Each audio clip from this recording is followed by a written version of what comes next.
A glimpse into the life of Venerable Ignacia del Espiritu Santo.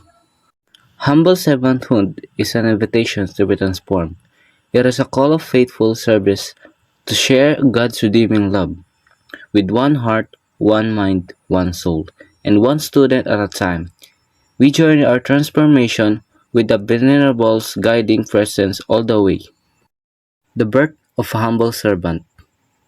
Ignacio del Espiritu Santo is a Chinese mestiza.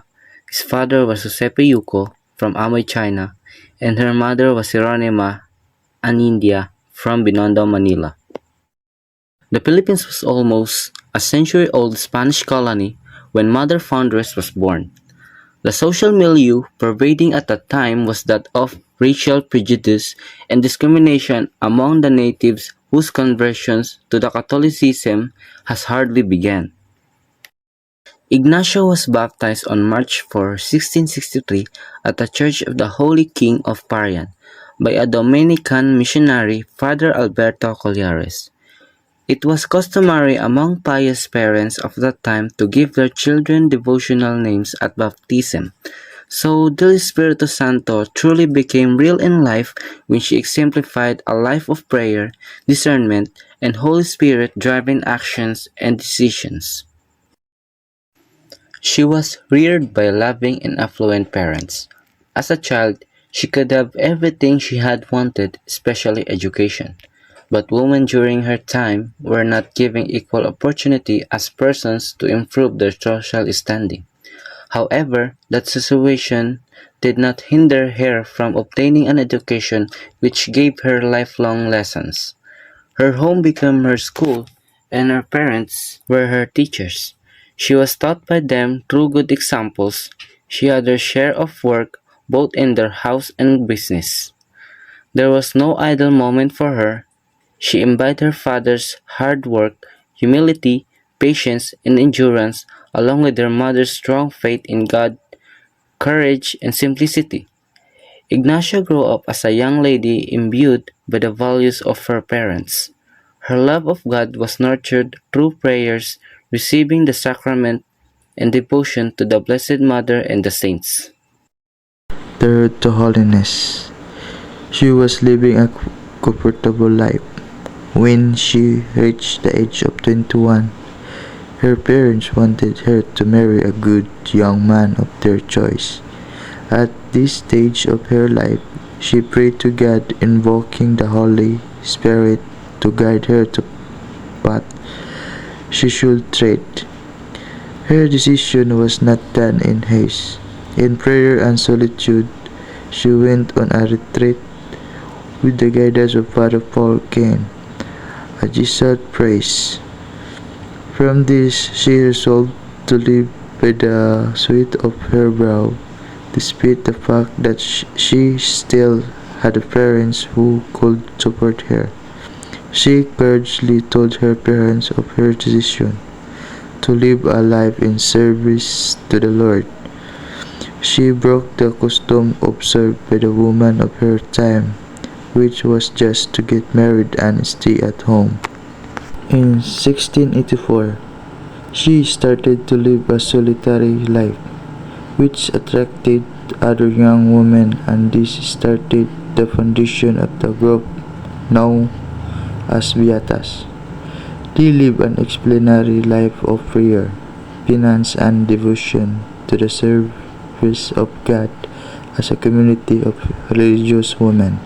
Mother Ignacia led the Beatas in the education of children and women. They did not confine themselves to prayer. They were aware of what was happening outside. The social climate during that time was of racial injustice and discrimination. Living under such an climate, Mother Ignacia, together with the Beatas, started to seek the Lord while in the situation comforting them. She dreamed of a generation that is living the truth and not in self in its very own native land. This was a radical move because religious life then was in many ways monastic, protected by convent walls and cloister girls. Mother Ignacia and her beatas did not conform their ways to what was expected of religious women at that time. Mother Ignacia listened to the Holy Spirit, who directed her every action. Love and courage. While doing their work outside, Mother Ignacia and the Beatas continued living a frugal life. They expected almost only on rice, with a little salt, eating under the moonlight to save oil for their lamps, with deep humility and full trust in God's loving providence, and coupled with their ingenuity and resourcefulness, they survived the challenge of life. In order difficult, Mother Ignacia exhorted her companions to bear with constancy and make penance as the way of imploring God mercy. Handships did not diminish the love and courage of the Beatas to go on serving God through this service to the people, the community, even become bigger as more young women wishes to live their exemplary life of year and penance. Mother Ignacia herself bore a heavy cross on her shoulders.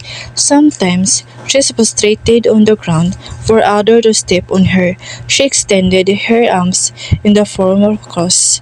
Under the heat of the noonday sun, her example, more others follow her. Every night, they used the discipline of sleeping very little and spent more their time in a prayer upon seeing that the rigors of their penance had weakened the Beatas. She advised them to be moderate their discipline and needed Mother Ignacia concern for them was felt unseen. Several years before she died, she gave the leadership of the foundation to Mother Dominga de Rosario and took her place among the ranks of the ordinary thoroughly. She exemplified humble servanthood. Mother Ignacia died on September 10, 1748, at the age of 85. At the time of her death, she received the honor and recognition which was denied during her lifetime. The Filipino Congregation of Religious Sisters. Today, Mother Ignacia lives in the spirit and heart of the religious of the Virgin Mary, a religious congregation of women which started from her humble example.